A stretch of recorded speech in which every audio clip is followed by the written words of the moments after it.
Commander Zixthul of the Hegemony Fleet stared at the tactical display with growing unease. 3 months had passed since the invasion of the third planet in this unremarkable solar system, and nothing was proceeding according to plan.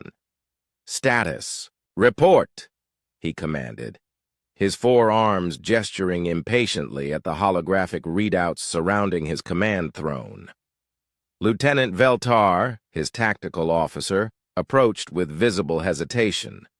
"Sir, we've lost another 17 patrol squads in the past cycle. No weapons fire detected, no energy signatures, no explosions. They simply stopped reporting." Zixthul's compound eyes narrowed. The humans had been classified as a primitive species, barely past their industrial age, still confined to a single planet. Their weapons were crude projectile-based systems and primitive energy devices, nothing that should threaten the advanced technology of the hegemony. "Show me the reconnaissance footage from Sector 7, he ordered. The hologram shifted, displaying grainy images of human settlements. Zixthul watched as his soldiers, encased in their environmental suits and armed with plasma rifles, marched through empty streets. The humans had seemingly vanished without a trace, leaving behind only their strange dwellings and primitive vehicles. "There," Veltar pointed to a timestamp. "Watch Squad Leader Cranks." On the display, the squad leader suddenly stumbled, clutching his helmet. Within moments, his entire unit was writhing on the ground, their movements becoming erratic before going completely still. "Poison gas?" Zixthul suggested, though he knew their suits were designed to filter any known toxin. "Negative, sir. Atmospheric analysis shows nothing unusual. No chemical agents, no biological weapons, no radiation." Veltar's voice carried a note of fear that was becoming increasingly common among the crew. Fleet Admiral Gornex materialized. As a blue hologram, his expression grim. "Commander, I'm receiving similar reports from all invasion sectors.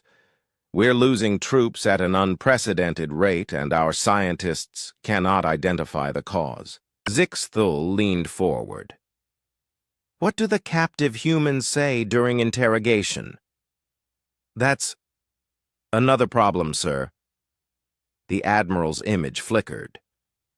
"The humans we've captured keep speaking about something they call germs and viruses. Our translators interpret these as tiny invisible warriors, but our sensors detect nothing." "Invisible warriors?" Zixthul scoffed. "Impossible. Nothing can be completely invisible to our scanning technology." Dr. Killian, the fleet's chief xenobiologist, joined the holographic conference. Her usually pristine lab coat was disheveled, and her tentacles writhed with agitation. "Commander, I've been studying the fallen soldiers. There's something extraordinary happening at the cellular level." The display shifted to show microscopic imagery. "Look at this tissue sample from Squad Leader Krenex. These structures here, they're not part of his original biology. Something has invaded his cells and is reproducing." Zixthul stared at the alien structures multiplying within what had once been healthy hegemony tissue. "A weapon that can penetrate our armor without detection and attack us from within?" "It's worse than that, sir," Dr. Killian continued. "I've isolated over 30 different varieties of these entities. Each one attacks different systems. Some target respiratory function, others neurological pathways, still others seem designed to break down tissue entirely." The revelation struck the command crew like a physical blow. The humans had somehow weaponized invisible organisms, creating an arsenal of microscopic soldiers that could slip past any defense. "Sir," Veltar interrupted, pulling up a new display. "We're receiving a transmission from the human settlement designated Alpha 7. A human face appeared on screen, an elderly male with graying hair and wearing simple clothing. He spoke in their primitive language, which the ship's computers translated in real time. "To the beings from beyond our world," the human said, his voice calm and measured. "We know you believe you are conquering us, but you have gravely underestimated our capabilities. For millions of years, we have been at war with enemies far more dangerous than you. Enemies that cannot be seen, cannot be fought with weapons or shields. Enemies that have shaped us into something you cannot comprehend." The human's image smiled. An expression the hegemony had learned indicated either friendliness or predatory satisfaction. In this context, Zixthul suspected the latter. "Every breath you take on our world exposes you to our allies, viruses and bacteria that have been our partners in an endless dance of death and adaptation. We have survived plague after plague, each one making us stronger, more resistant. Our immune systems are weapons forged in the crucible of biological warfare that has raged since life began." Dr. Killian gasped, her tentacles going rigid. "Commander, if this is true, then these aren't weapons at all. They're naturally occurring organisms that the humans have developed resistance to over their evolutionary history."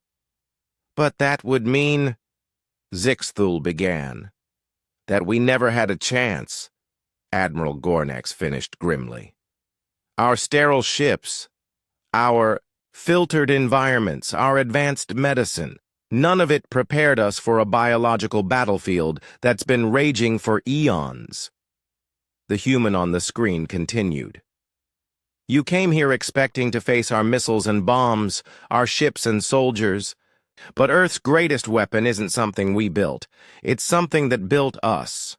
Every plague, every pandemic, every microscopic death that swept across our planet made us stronger, while you remained weak in your sanitized worlds." Alarm klaxons began blaring throughout the ship. Veltar's voice cracked as he announced, "Sir, squads 12 through 18 have just gone silent, and I'm receiving reports of illness spreading through decks 7 and 8 of our own vessel." Zixthul looked around his command center, seeing fear in every alien face. The invisible enemy had found them even here, in the supposed safety of their advanced starship.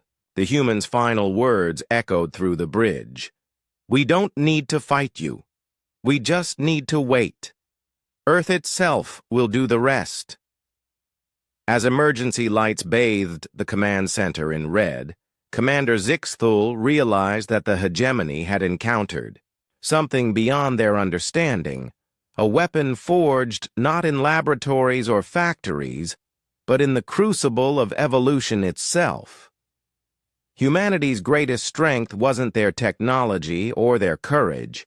It was their ability to survive in a world that had been trying to kill them since the very beginning.